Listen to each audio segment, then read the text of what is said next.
بسم اللہ الرحمن الرحیم نحمده ونصلی علی رسوله الکریم اما بعد فقد قال اللہ تعالی اعوذ باللہ من الشیطان الرجیم بسم اللہ الرحمن الرحیم۔ آج 15 اگست، آج کا یہ تہوار ہر ہندوستانی کے لیے مسرت اور شادمانی اور جشن و تہوار کا ہے۔ آزاد ہندوستان کی تاریخ میں سال کے 2 دن بڑی اہمیت رکھتے ہیں، ایک تو 15 اگست، دوسرا 26 جنوری۔ 15 اگست یہ ہے کیوں؟ 15 اگست 26 جنوری یہ 2 ایسے تہوار ہیں جنہیں ہم قومی ایکتا تہوار کہتے ہیں۔ یہ اپنے انڈیا کے سارے مذہب کے لوگ ماننے والے اس تہوار کو مناتے ہیں۔ کیوں کہ 15 اگست 1947 کو ہمارا پیارا ملک انگریزوں کے تسلط سے آزاد ہوا، لیکن یہ آزاد تو ہو گیا، اس آزادی میں ہمارے بزرگوں نے، ہمارے اکابر نے اور خاص طور سے مسلمانوں نے کتنی قربانیاں دی۔ ہم گنانا چاہ رہے ہیں، آپ کو بتلانا چاہ رہے ہیں، اپنے اسلاف کی تاریخ پڑھو، اپنے اسلاف، اپنے اکابر کی تاریخ پڑھو کہ آپ کے اکابر نے کتنی تن من دھن کی قربانیاں دی ہیں، اس ملک کو آزاد کرایا۔ تو میرے بھائی، آزاد ہندوستان کی تاریخ میں سال کے 2 دن بڑی اہمیت رکھتے ہیں، ایک تو 15 اگست، دوسرا 26 جنوری۔ یہ دونوں دن ہر ہندوستانی کے لیے مسرت، شادمانی اور جشن و تہوار کے ہیں، جس میں سب سے پہلے وہ اہم اور عظیم دن ہے 15 اگست، جس میں ہمارے پیارے ملک ہندوستان کو بڑی طویل صبر آزما، جد و جہد، مسلسل قربانی اور جانفشانی کے نتیجے میں انگریزوں کی غلامی سے ہمیں آزادی ملی اور ہمارا پیارا ملک انگریزوں کے تسلط سے آزاد ہوا۔ یہ ایک ناقابل فراموش تاریخی حقیقت ہے میرے بھائی، یاد رکھنا، یہ ایک ناقابل فراموش تاریخی حقیقت ہے کہ تحریک آزادی میں حصہ لینے والے سب سے پہلے مسلمان ہی تھے، جنہوں نے خون کی ہولی کھیل کر، جان کی بازی لگا کر اس ملک کو آزاد کرانے میں کوئی کسر نہیں چھوڑی۔ میرے بھائی، آج جب اس ملک کی آزادی بیان کی جاتی ہے تو ہمیں سن کر بہت افسوس اور رنج و غم ہوتا ہے کہ ہمارے جن اکابر اور بزرگوں نے اپنی جانیں نچھاور کر دی تھی، اپنی اس وطن کی خاطر اپنی گردنوں کو کٹوا دیا، لیکن آج ان کا نام تک نہیں لینا گوارا کیا جاتا، آج ان کا نام تک نہیں لیا جاتا۔ یہ ہمیں سن کے افسوس ہوتا ہے جب یہ اپنے ملک کی آزادی کوئی بیان کرتا ہے کہ ہمارے اکابر، ہمارے بزرگوں نے، ہمارے اسلاف نے کتنی قربانیاں دی، آج ان کا نام تک نہیں لیا جاتا، ان کی تاریخ کو حرف غلط کی طرح مٹا دیا جا رہا ہے۔ جن بزرگوں نے ہماری قربانیاں دی تھیں، آج ان کو بدنام کرا جا رہا ہے، ان کے اوپر طرح طرح کے بدنما داغ لگائے جا رہے ہیں۔ وہ ایک سچے محب وطن تھے جنہوں نے انگریزوں کے خلاف سب سے پہلے عالم بغاوت بلند کیا، لیکن آج ان کی تاریخ کے بارے میں، ان کی ہسٹری کے بارے میں الٹ پھلٹ کر رہے ہیں۔ میرے بھائی، یاد رکھنا تاریخ کو، تاریخ کی کتابیں بھری پڑی ہیں کہ 17ویں صدی کے اوائل میں جب ایسٹ انڈیا کمپنی کا یہاں قیام ہوا تو 1612 عیسوی میں مغربی ساحل سورت سے انگریزوں نے اپنا کاروبار اور تجارت شروع کیا۔ ان تاجروں پر ہندوستانی فرمانرواؤں نے اپنی ناعاقبت اندیشی اور نااہلی سے ان کے اوپر احسانات کیے، بعد میں انہی کے اوپر وبال جان بن گئے، بعد میں انہی کے لیے وبال جان بن گئے۔ بہرحال رفتہ رفتہ کاروبار کی آڑ میں انگریزوں نے اپنے ملک میں ہاتھ پاؤں پھیلانے شروع کر دیے تھے، تو لیکن اورنگزیب عالمگیر کے عہد 1717 تک مغلیہ حکومت کافی مضبوط ہونے کے سبب انگریزوں کو کامیابی نہیں مل سکی، لیکن عالمگیر کی وفات کے بعد دہلی کی حکومت کافی کمزور پڑنے لگی، تو اس کا سیدھا فائدہ ایسٹ انڈیا کمپنی کو ہوا۔ اس کامیابی کا فائدہ 1757 عیسوی میں پلاسی کے میدان میں افسوسناک سانحے کی شکل میں رونما ہوا، جب بنگال کے نواب سراج الدولہ کی فوج اپنوں کی درپردہ سازش میر جعفر کی غداری کے سبب ایسٹ انڈیا کمپنی کی مٹھی پر منظم فوج سے شکست سے دوچار ہوئی۔ اس طرح میرے بھائی، گویا نواب سراج الدولہ تحریک آزادی ہند کے سب سے پہلے جانباز مجاہد محب وطن تھے، جنہوں نے سب سے پہلے انگریزوں کے خلاف عالم بغاوت بلند کیا، انگریزوں کے خلاف جنگ لڑی اپنے اس ملک کی خاطر۔ پھر 7 سال بعد 22 اکتوبر 1764 عیسوی میں بکسر پٹنہ کے نزدیک ایک مقام ہے، وہاں پر انگریزوں سے ایک زبردست جنگ ہوئی جس میں مغل بادشاہ شاہ عالم اور احد کے نواب شجاع الدولہ کو شکست ہوئی۔ تو میرے بھائی اس طریقے سے آزادی ہند کی تحریک میں سب سے پہلے اگر کوئی انسان انگریزوں کے خلاف لڑا ہے، وطن کی خاطر لڑا ہے، تو میرے بھائی مسلمان تھے، مسلمان بادشاہ سے، مسلمان امپیرر تھے۔ تو میرے بھائی جب بادشاہ ہمارے شکست کھاتے گئے تو پھر ہمارے علماء دھیمے دھیمے بڑھے، انہوں نے انگریزوں کے خلاف فتوے صادر کیے۔ تو ہمارے علماء کرام نے کتنی قربانیاں دی، ہمارے اکابر نے، ہمارے بزرگوں نے ان کی تاریخ کے بارے میں جانی ہے۔ میرے بھائی اس طریقے سے دھیرے دھیرے بنگال سے لے کے احد تک انگریزوں کی حکومت مضبوط ہوتی گئی تو عوام پر ظلم و ستم کے پہاڑ توڑے جانے لگے، ان کو غلام بنایا جانے لگا، ان کا خون پسینوں سے بھی سستا ہونے لگا۔ تب پھر کیا ہوا؟ حد درجہ سب پکانوں کا ان کے ساتھ برتاؤ کیا جانے لگا، جس کے نتیجے میں 3 مئی 1799 کو میر صادق کی غداری کے سبب سری رنگا پٹنم کا موقع دلخراش پیش آیا۔ سری رنگا پٹنم شیر میسور کی سلطنت ہوا کرتی تھی، جس میں شیر میسور مرد مجاہد فتح علی ٹیپو سلطان رحمۃ اللہ علیہ کی شہادت ہوئی۔ یہ فتح علی ٹیپو سلطان کون تھے جانتے ہیں آپ؟ آج ان کی تاریخ کو کس طریقے سے بیان کیا جا رہا؟ آج بچے جو ان کی کتابیں پڑھتے تھے، ان کی تاریخ کے بارے میں جانتے تھے، آج ان اسکولوں میں آج ان کی کتابوں کو بند کرا جا رہا، ان کی تاریخ کو پڑھوانا ہٹایا جا رہا ہے۔ میرے بھائی آپ لوگ اپنے بزرگوں کی تاریخوں کو یاد کریں، آپ کے بزرگ کتنے بہادر تھے، کتنے وطن سے محبت کرنے والے تھے، جانیے، ورنہ آپ کو کچھ نہیں پتہ لگے گا۔ آپ وہ جو کہتے رہیں گے آپ انہی کی باتوں میں آتے رہیں گے، ایک دن یہ ہوگا کہ آپ جھوٹ کو سچ سمجھنے لگیں گے اور سچ کو آپ جھوٹ سمجھنے لگیں گے۔ تو میرے بھائی اس وقت جنرل حارث نے سلطان شہید کی لاش کے قریب آ کر فرت مسرت سے چیخ کر اعلان کیا تھا کہ ہندوستان ہمارا ہے۔ میرے بھائی یہی وہ ٹیپو سلطان ہے جن کا تاریخی جملہ آج تک یاد ہے۔ ان کا ایک تاریخی جملہ تھا کہ شیر کی ایک دن کی زندگی گیدڑ کی 100 سالہ زندگی سے بہتر ہے۔ میرے بھائی ٹیپو سلطان کھانا کھا رہے تھے، انہیں خبر ملی کہ آپ کے قلعے میں انگریز فوج بھرتی ہو گئی ہے، گھس آئی ہے۔ تو میرے بھائی انہوں نے اپنا کھانا چھوڑ دیا اور وطن کی خاطر، اس ملک کی خاطر لڑ پڑے اور شہید ہو گئے۔ اپنوں کی غداری کے سبب مٹھی بھر منظم فوج سے وہ شکست سے دوچار ہوا، ورنہ میرے بھائی ان کی بہادری کی مثالیں دی جاتی ہیں۔ اس طرح انگریزوں نے رفتہ رفتہ پورے ہندوستان پر قبضہ کرتے ہوئے دہلی کا رخ کر لیا۔ منظم سازش اور منصوبہ بند پالیسی کے تحت بادشاہ وقت کی حکومت کو باقی رکھتے ہوئے اعلان کیا کہ خلق خدا کی ملک بادشاہ سلامت کا اور حکم کمپنی بہادر کا۔ اب ان حالات کو دیکھتے ہوئے شاہ ولی اللہ محدث دہلوی رحمۃ اللہ علیہ نے ہندوستان کے دارالحرب ہونے کا فتویٰ صادر کر دیا، جس کے نتیجے میں ہندوستانی علماء اور عوام میں انگریزوں کے خلاف غصہ پھوٹ پڑا، باقاعدہ جنگ کی شروعات ہو گئی۔ چنانچہ حضرت سید احمد شہید نے علاقوں کا دورہ کر کے لوگوں میں دینی شعور بیدار کرنے کے ساتھ ساتھ عملی طور پر بھی جہاد کے لیے تیار کیا، جس کے لیے 50 پاک باز نفوذ پر مشتمل ایک چھوٹا سا مجاہدین کا قافلہ 1818 کو دہلی روانہ ہوا۔ یہ دورہ کرنے کے بعد بغرض جہاد سید احمد شہید نے جب رخت سفر باندھا تو آپ کے ساتھ 500 مجاہدین تھے، جس میں روز بروز اضافہ ہوتا جا رہا تھا، یہاں تک کہ اس قافلے کی تعداد 1500 تک ہو گئی۔ بالآخر یہ قافلہ اپنے عظیم جانباز قائد دین حضرت سید احمد شہید، حضرت شاہ اسماعیل شہید کی قیادت میں جہاد کرتا ہوا بالا کوٹ کے میدان میں 7 مئی 1831 کو شہید ہو گیا۔ تحریک بالا کوٹ کے بعد 1857 کی تحریک بڑی اہم تحریک مانی جاتی ہے، جس کو انگریزوں نے غد کا نام دیا، یعنی ہندوستانی سپاہیوں کی بغاوت۔ اس تحریک کے جرم میں مسلم عوام کے علاوہ ہزاروں کی تعداد میں ہمارے علماء کرام نے شہادت دی۔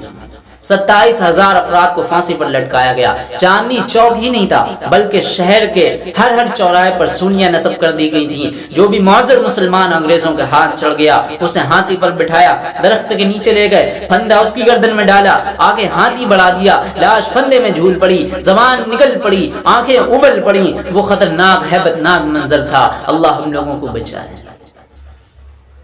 ذبح کیے ہوئے مرغے کی طرح وہ خطرناک منظر تھا۔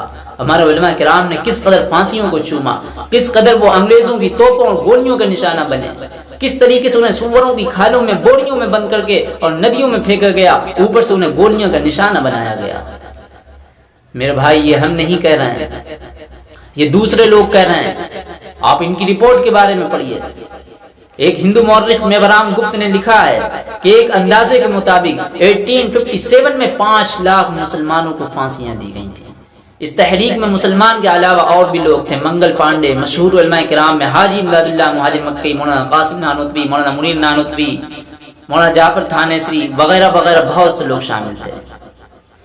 اب اس جنگ میں مسلمانوں کی شکست کے بعد ڈاکٹر ولیم کی رپورٹ ہے کہ جنگ صرف مسلمانوں نے لڑی ہے، اور جب تک ان کے دلوں میں جذبہ جہاد موجود ہے ان مسلمانوں پر حکومت کرنا ناممکن ہے۔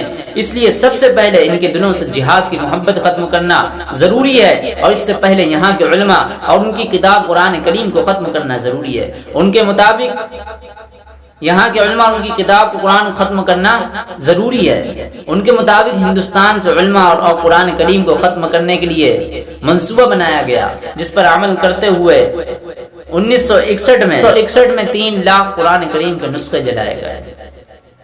بدبخت انگریزوں نے 3 لاکھ قرآن کریم کے نسخے جلائے، لیکن ان انگریزوں کو کیا پتا کہ جس کے سینے میں قرآن ہو، جس کے سینے میں قرآن ہو اسے آپ کیسے جلا سکتے ہیں، قرآن کو کیسے ختم کر سکتے ہیں۔